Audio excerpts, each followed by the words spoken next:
again, everyone, and welcome to the show. This is episode 2 of the conversation with Sky Women, women who have fallen victim to various kinds of scams online, and in some instances, some of these women have lost millions. If you think that you may be immune to being scammed, you may want to listen up and hear these stories. Don't go away, we'll be right back.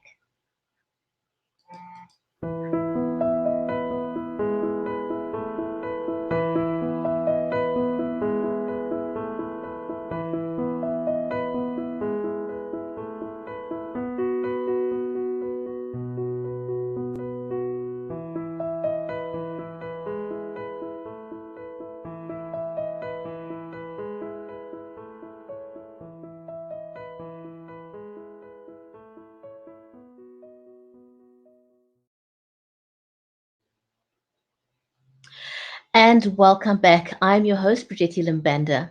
Sky Women is an NPO formed by Louise Haynes, who researched various forms of online scams for the last 3 years. And one of its key focuses is education and empowerment. She discovered that the victim selected scammers um, by scammers are generally single, they are middle aged ladies, and they are often business women, professional women. The scam artists are professionals themselves, and they have a very thorough selection process for their victims. They have access to spyware. They often disguise their accent. They use fake profiles and they steal the identities of others. They come across as being extremely genuine, sincere, and always have a high profile profession. My guest for today is Madelaine Gomes. Madelaine is an ex-director of a top 10 company for 20 years.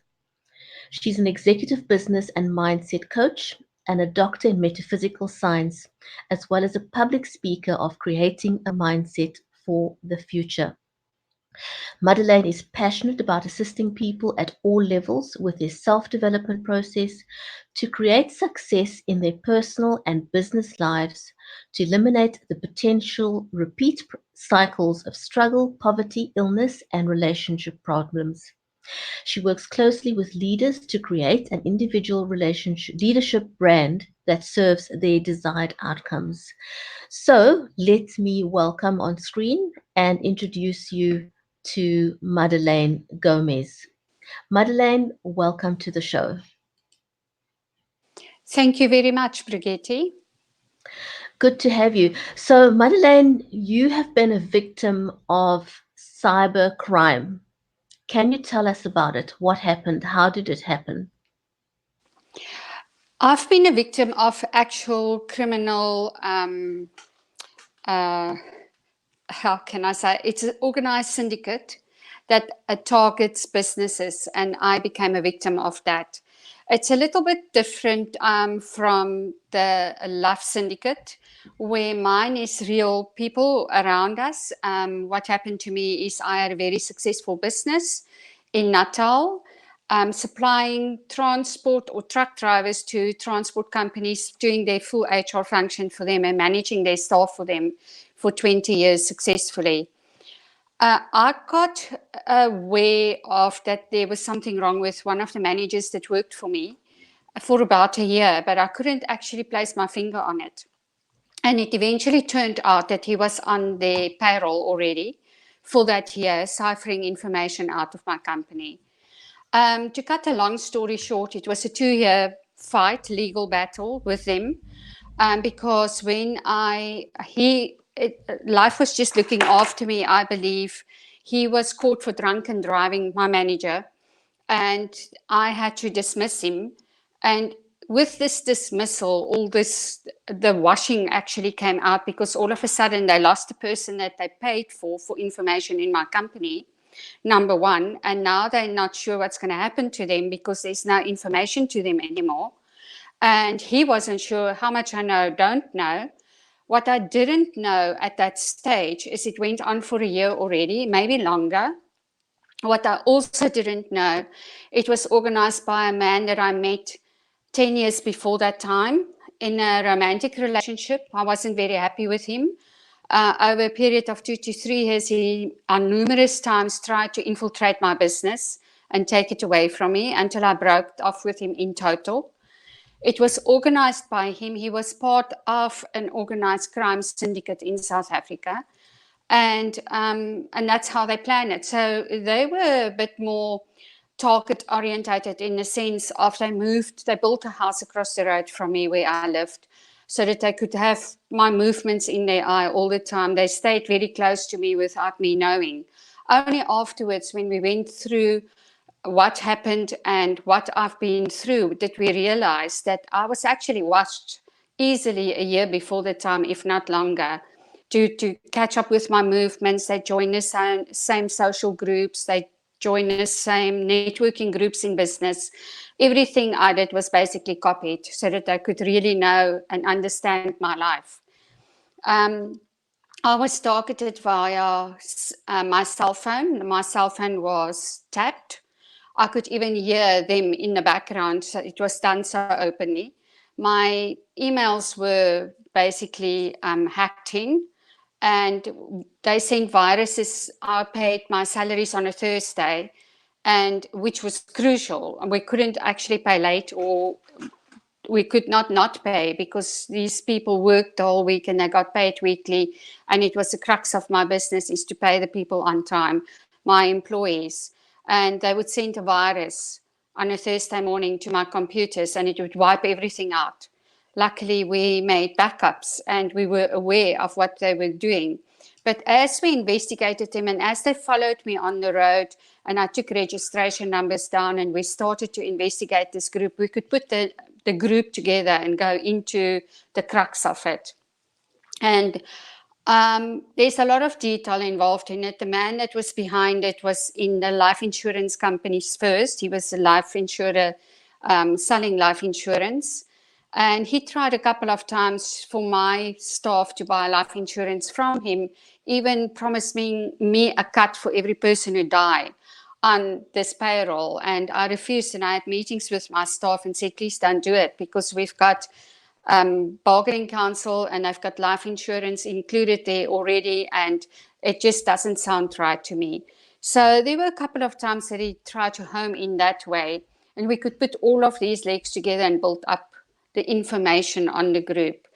What happened to my son and myself is we were not safe at home. I had to put on 12 cameras around my house to basically keep an eye on us, and that didn't stop them at all. They had friends in the legal circles, so I tried to get protection order. I tried to go to court. I complained with photos, with affidavits, with information, with proof, with evidence, with everything.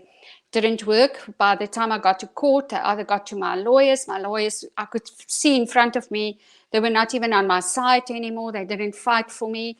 They would open false cases against me every time I go and ask for protection.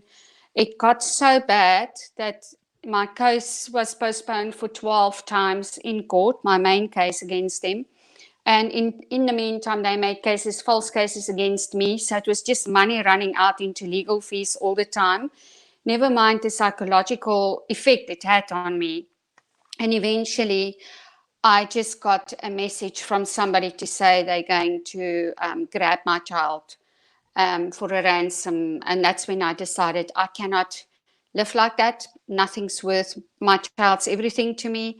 And we left our home with our furniture, everything as it is. I closed my company and I moved away for safety. So the police wasn't of any assistance to you, and to this day, as we speak now, is there any investigation? Have you had any kind of assistance? No, when I came to Cape Town, I noticed the main player again in Cape Town, in the center close to me. And I went straight to the police, and we did get a protection order on him. Second time around, I got one in Durban without knowing I'm going to move to Cape Town. So otherwise, we would have done it countrywide, and we didn't. And then in Cape Town, I noticed him again following me. So the police in Cape Town was amazing. And they acted immediately, and they got me a protection order on this one specific person. But no, the police were not really a great help, although they all said to me, I'm not safe at all, but they can't do anything for me because unless they really do physical harm to me, there's nothing they can do.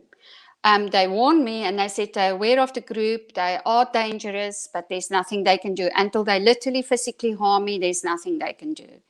So it was more a psychological rundown that they played on me, which actually eventually worked because I got so tired, I had to look after my son at that stage who was young. And I didn't want to bring him into this picture and upset his life too much, although I knew we were in danger. I am a woman on my own. I looked after my mother financially, my family. I had a huge staff complement to look after and keep them happy. And then I had, of course, my clients. Then my business was my bread and butter. My clients knew about it because this same group approached my clients and gave me affidavits about it. So they knew what was happening. They knew what was going on. But there wasn't much they could do. And eventually I had to go and see them all and say, listen, I'm sorry, I don't know what to do anymore. I am not safe. It's getting worse. It's not getting better. I do not get the protection from the law that I should get. And there's nothing more I can do unless they kill me or they grab my son or they do literally do harm to us.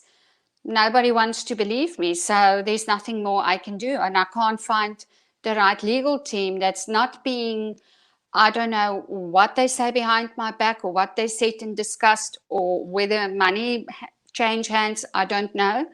But my legal team would be from the beginning when I met with them, they would say, we're on board, we're going to protect you. This is nonsense. We can see what is going on. And until they meet the other legal team and then we get to court and then nothing happens. I mean, one legal team even signed my rights away to protect myself. And I've been through horrific disappointments when it came to the law and to legal teams. So I had no option than to close my business, basically cut my income immediately, move away, leave my home. They interfered in my home thereafter. I had rentals in there, they interfered with them. It was just an ongoing harassment, no end. So it was just a psychological war from beginning to end. So, Madelaine, doing some introspection, looking back at your experience, because hindsight's always an amazing thing. Mm. Do you think there's anything you could have done differently to avoid it escalating to the extent that it did? I often looked at it and I often asked myself the question. I still ask myself the question today. Um, to be quite honest, there's nothing more I could have done. Whether there was no way that I could not defend myself or could not fight back. I defended myself as much as the law allowed me to. I did what the law stipulated one should do when you're in a situation like that. So there was nothing more I could do about that. Even if I moved away earlier, it would make no difference. They were after my company. They would have, I believe they wanted to use my company as a front. And they planned it out. And I also believe that they paid money out for information. And now all of a sudden, they're not going to get the results they wanted for what they paid or what they've been promised or what they probably promised to others. And so they were also in big trouble. So it was escalation of a whole lot of bad things happening all at the same time. I don't know, to be quite honest. I heard of other people who went through the same, probably the same group. They come from a different area and continue with their action. I made peace with it. I'm at a point now where I just decided to let go. There's nothing more I can do about it.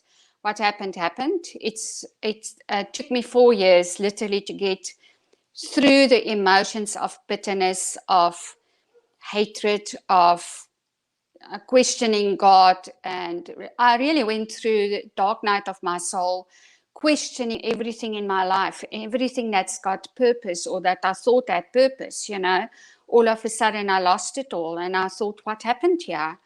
And I think any experience like this will take you to the dark, deep side of your soul and you're going to ask questions. Especially because In metaphysics, I want to understand, I want to know, I need to understand to let go. But I also came to realize we don't always understand in our level.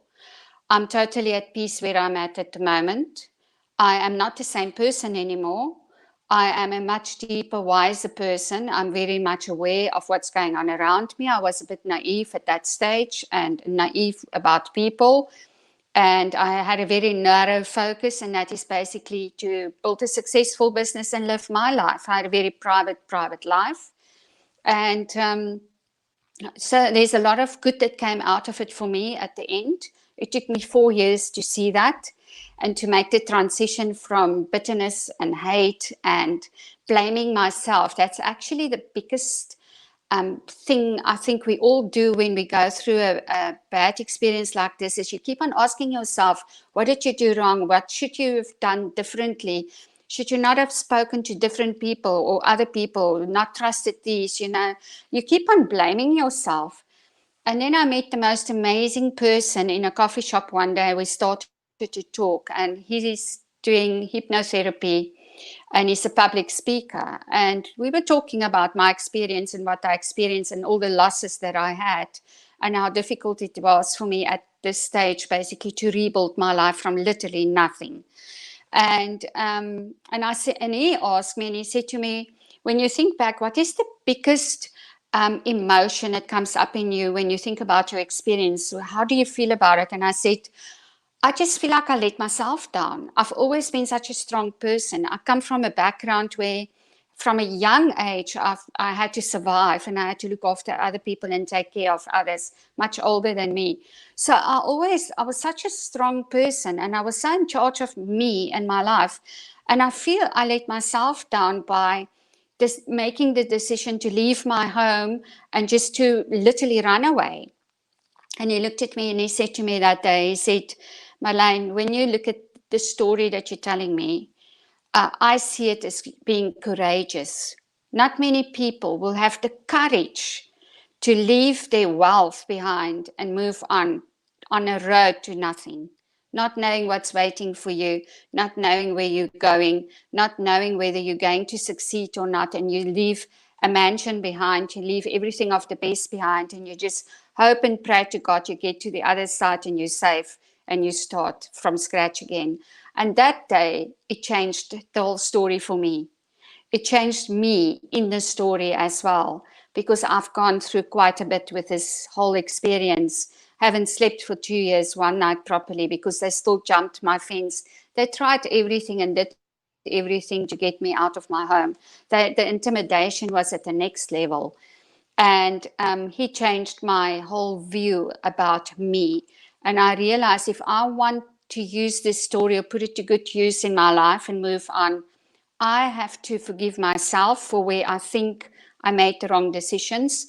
And I need to forgive myself for moving away, leaving everything there that I thought was the wrong decision to make later on, and just have peace and know that I've done the best I could and just move on from there. Find forgiveness in my heart and just move on.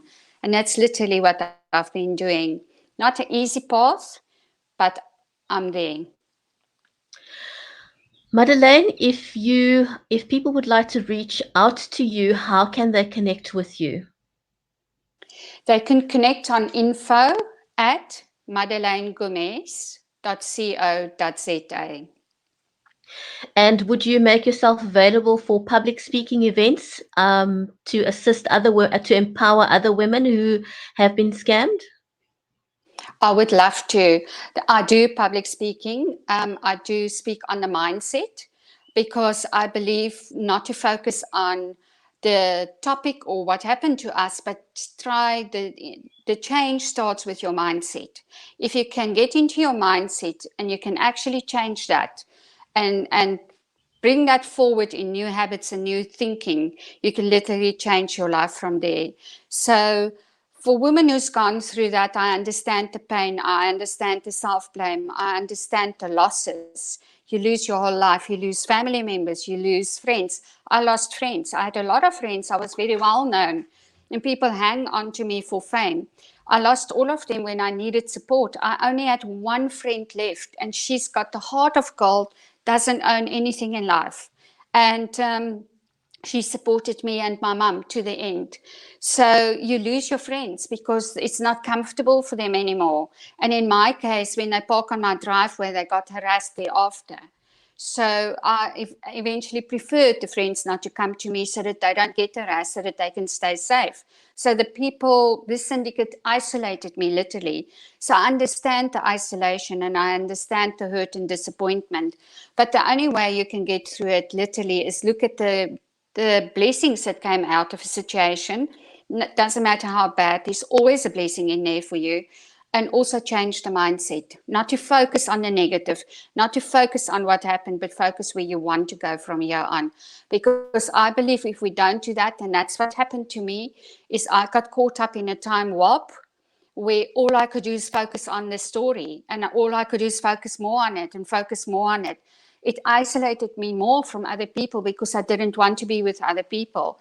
I didn't see a future, and I woke up tired because I was so tired of looking at this sad story.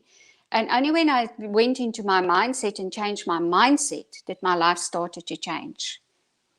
Madelaine, thank you so much for sharing your story. And I want to thank everyone who's watched us live today and anyone watching on the replay. And I will implore you to please share this broadcast so that we can create awareness and so that we can help uplift and empower others who may currently be caught in this cycle of being defrauded or scammed. Madelaine, thank you for sharing your story. Thank you for the opportunity, Bridget. It's a pleasure. From me, Bridget Lembender in Cape Town, it's goodbye for now.